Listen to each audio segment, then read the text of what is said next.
You're in your 20s and you're watching your friends blow money on bottle service and expensive vacations while you're trying to be responsible with your money. But you're not really sure what being responsible actually means. You know you should be saving and investing. But every time you look at your bank account after bills and student loans and rent, there's barely anything left. Meanwhile, you see people online talking about retiring in their 30s or building million-dollar portfolios. And you wonder if you've already missed the boat or if you're just not cut out for this wealth-building thing. Here's what nobody tells you in your 20s. This is literally the most powerful decade of your financial life. And not because you have a lot of money right now, but because you have something way more valuable than money, you have time. And if you make a few simple moves in your 20s, you'll be so far ahead of your peers by your 30s that they won't even understand how you did it. Today, I'm going to show you the exact strategy for building real wealth in your 20s. And it's way simpler than you think.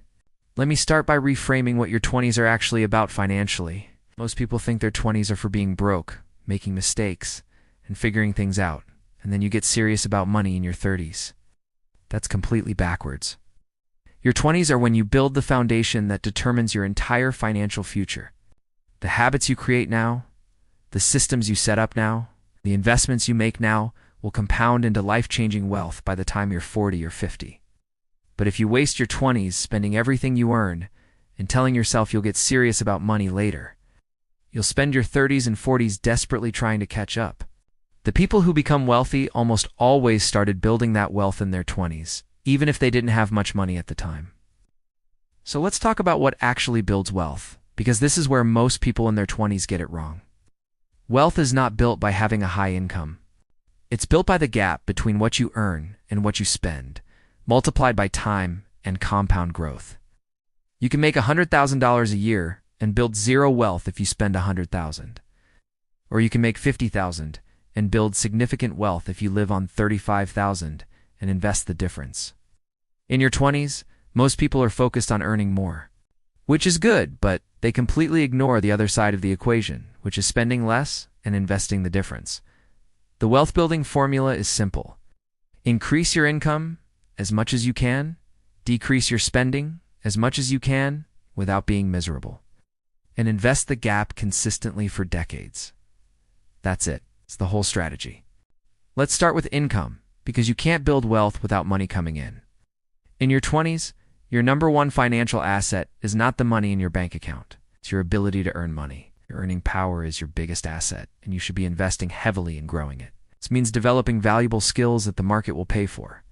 If you're in a career with growth potential, focus on getting better at what you do, taking on more responsibility, and positioning yourself for promotions or raises. If you're in a dead-end job with no growth, you need to be working on a plan to change that.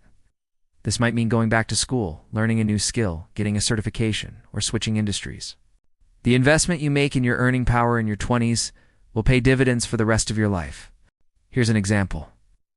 Let's say you're making $40,000 a year at 23.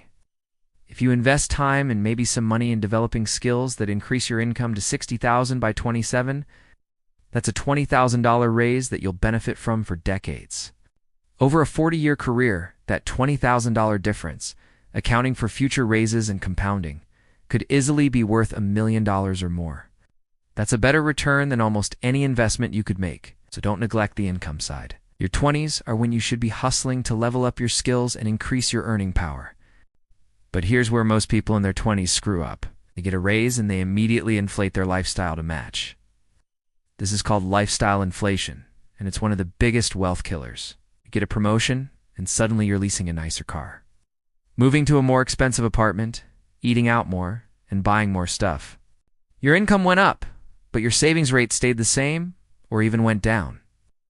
This is the trap that keeps people stuck financially forever.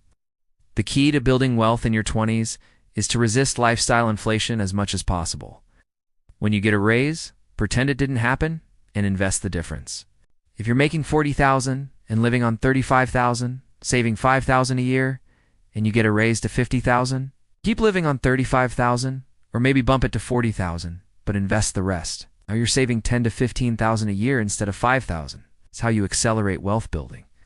I'm not saying you should live like a monk and deprive yourself of everything. That's not sustainable and it's not healthy. But I am saying you need to be intentional about your spending and not just let your expenses grow automatically with your income. Here's a good rule. When you get a raise, allocate at least 50% of it to investments before you increase your lifestyle spending. So if you get a $5,000 raise, commit to investing at least $2,500 of it annually before you think about upgrading your car or apartment. Now, let's talk about what you should actually be doing with the money you're saving. This is where building wealth really happens.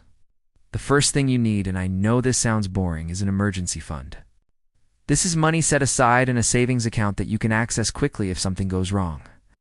The reason this matters so much in your 20s is that without an emergency fund, any unexpected expense will derail your investing and force you into debt. Your car breaks down, you get hit with a medical bill, you lose your job, whatever it is, if you don't have cash to cover it, you'll have to put it on a credit card or stop contributing to your investments. An emergency fund protects your wealth building plan. Aim for 3 to 6 months of living expenses. If you spend $2,000 a month, you want $6,000 to $12,000 in an emergency fund. I know that sounds like a lot, but you don't have to do it overnight. Start with $1,000, then build to $3,000, then to a full 3 months of expenses. This should be your first financial priority. Once you have your emergency fund, or at least a starter emergency fund of $1,000, the next priority is investing for retirement. I know retirement feels like a million years away when you're in your 20s, but this is actually the most important time to invest for retirement because of compound growth. Let me show you why with a real example. Let's say you invest $5,000 a year starting at age 25. By age 65, assuming an 8% average annual return, you'll have about $1.4 million. But if you wait until you're 35 to start investing that same $5,000 a year, you'll only end up with about $600,000. Same annual investment, but starting 10 years earlier, more than doubles your ending balance. That's the power of compound growth in time. Your 20s are when time is on your side, more than it ever will be again. Here's exactly what you should do. If your employer offers a 401k with matching contributions, you need to contribute at least enough to get the full match. This is literally free money. If your employer matches 50% of your contributions up to 6% of your salary, and you make $50,000 a year, you need to contribute $3,000 to get the $1,500 match. It's a 50% immediate return on your money. You will never find a better investment. If you're not getting the full employer match, you're leaving money on the table. After you're getting the full match, open a Roth IRA. A Roth IRA is a retirement account where you invest money you've already paid taxes on, and then it grows completely tax-free forever. When you retire and take the money out, you owe 0 taxes on it. This is an incredible deal, especially in your 20s, when you're probably in a lower tax bracket than you will be later in life. The contribution limit for a Roth IRA is $7,000 a year as of 2026, but you can contribute whatever you can afford up to that limit. Even if you can only contribute $100 a month, that's $1,200 a year, and it's building your future. Open a Roth IRA with Fidelity, Vanguard, or Charles Schwab, set up automatic monthly contributions, and invest in a simple low-cost index fund, like a total stock market fund or an S&P 500 fund. That's it. You don't need to pick stocks or time the market or do anything complicated. Just buy a broad index fund and hold it forever. If you do this consistently in your 20s, you'll be a millionaire by the time you retire, possibly a multi-millionaire. Let's talk about debt, because this is a huge issue for people in their 20s. Many of you are dealing with student loans, maybe some credit card debt, and you're wondering if you should pay off debt or invest.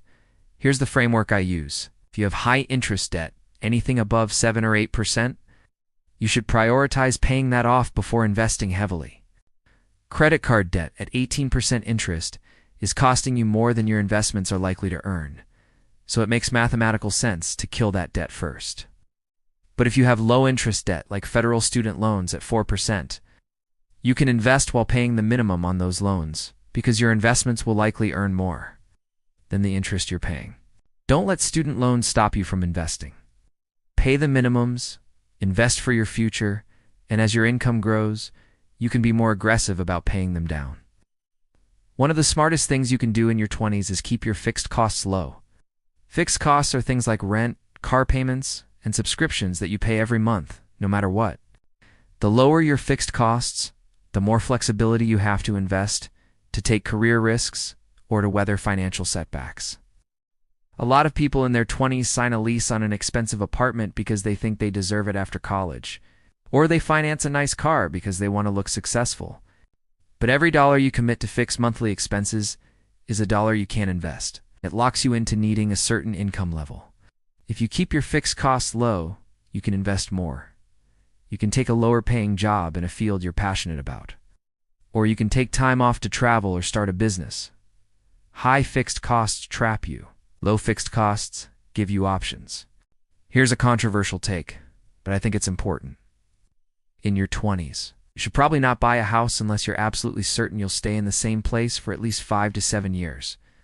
A lot of people think buying a house is a sign of success and building wealth. And it can be, but it can also be a financial anchor.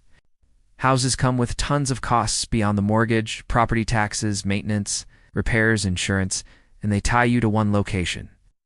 In your 20s, you should prioritize career growth and flexibility, and renting often gives you that flexibility. If an amazing job opportunity comes up in another city, you can take it. If you want to move in with a partner or try living somewhere new, you can do it. If you own a house, you're stuck or you have to go through the expensive and time-consuming process of selling. I'm not anti-home ownership. I think a lot of people in their 20s buy houses for the wrong reasons and it ends up limiting their options. Let me talk about side hustles for a minute because this is a great way to accelerate wealth building in your 20s. A side hustle is any way you earn money outside your main job. This could be freelancing, starting a small business, driving for a rideshare service, tutoring, whatever. The beautiful thing about side hustle income is that you're already covering your living expenses with your main job, so side hustle money can go directly to investing. If you can make an extra $500 or $1,000 a month through a side hustle and invest all of it, it's $6,000 to $12,000 a year in investments on top of what you're already doing. That can dramatically accelerate your wealth building. Plus, side hustles often help you develop skills and connections that can boost your main career income over time. Now, I want to address something that holds a lot of people in their 20s back, which is comparison. You're constantly seeing people on social media driving nice cars, going on expensive trips, wearing designer clothes, and you feel like you're falling behind or missing out. But here's what you need to understand. Most of those people are not building wealth. They're building a lifestyle that looks impressive, but is financially fragile. They're leasing cars they can't afford, racking up credit card debt, and they'll be stuck in the paycheck-to-paycheck cycle for decades. Meanwhile, if you're living below your means, investing consistently, and building real wealth, you might look less impressive now, but in 10 or 20 years, you'll have financial freedom while they're still stressed about money. Wealth is mostly invisible. The person driving the 10-year-old Toyota and living in a modest apartment might be a millionaire, while the person with the BMW and designer wardrobe might be drowning in debt. Focus on building actual wealth, not the appearance of wealth.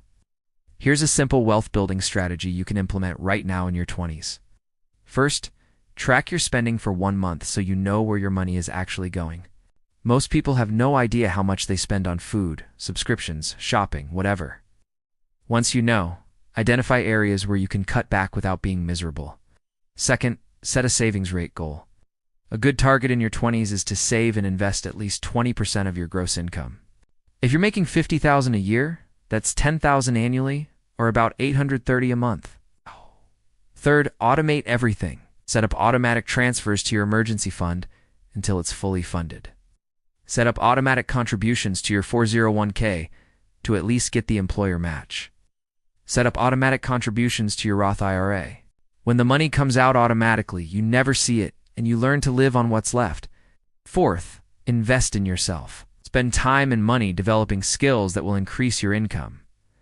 Fifth, avoid lifestyle inflation. When your income goes up, don't let your spending go up at the same rate. If you follow this strategy consistently through your 20s, here's what your financial situation could look like by 30. Let's say you start at 20 to making $45,000 and through skill development and career growth, you're making $70,000 by 30. If you maintained a 20% savings rate the whole time, you've been investing around $9,000 to $14,000 a year on average, with compound growth at 8% annually. By 30, you could easily have over $100,000 invested. That's a 6-figure net worth by 30. and you're just getting started. From there, your wealth starts accelerating because you have a larger base that's compounding, and hopefully your income continues growing. Compare that to someone who spent their entire 20s living paycheck to paycheck, financing cars, racking up debt, and not investing anything. At 30, they have zero net worth or even negative net worth from debt, and they're starting from scratch. The person who invested in their 20s is now a decade ahead, and that gap will only widen over time. This is why your 20s matter so much. It's not about the absolute dollar amounts you're investing, which are probably small. It's about building the habits, creating the systems, and giving compound growth time to work its magic. Before we wrap up, I need to remind you that everything I've shared in this video is for educational purposes only and not financial advice. I'm not a licensed financial advisor, and your situation is unique. You should do your own research and consider consulting with professionals before making financial decisions. My goal is to give you a framework and motivation to start building wealth in your 20s, not to tell you exactly what to do. So here's what I want you to take away from this. Your 20s are not a throwaway decade financially. They're the foundation for everything that comes after. Focus on increasing your income through skill development, resist lifestyle inflation, build an emergency fund, max out employer matching in your 401k, invest in a Roth IRA, keep your fixed costs low, and stay consistent. You don't need to be perfect. You don't need to deprive yourself of all fun. Just need to be intentional and consistent. The person who invests even small amounts consistently in their 20s will build more wealth than someone who waits until their 30s or 40s to get serious. Even if that person invests larger amounts later. Time and compound growth are your superpowers in your 20s. Use them. If this video motivated you to take your financial future seriously in your 20s, I'd really appreciate it if you hit the like button. And if you want to keep learning about building wealth, investing smart, and achieving financial freedom, subscribe to the channel. In the next video, I'm going to show you exactly how to invest your first $1,000 step by step and what to do as your portfolio grows. Thanks so much for watching, and I'll see you in the next one.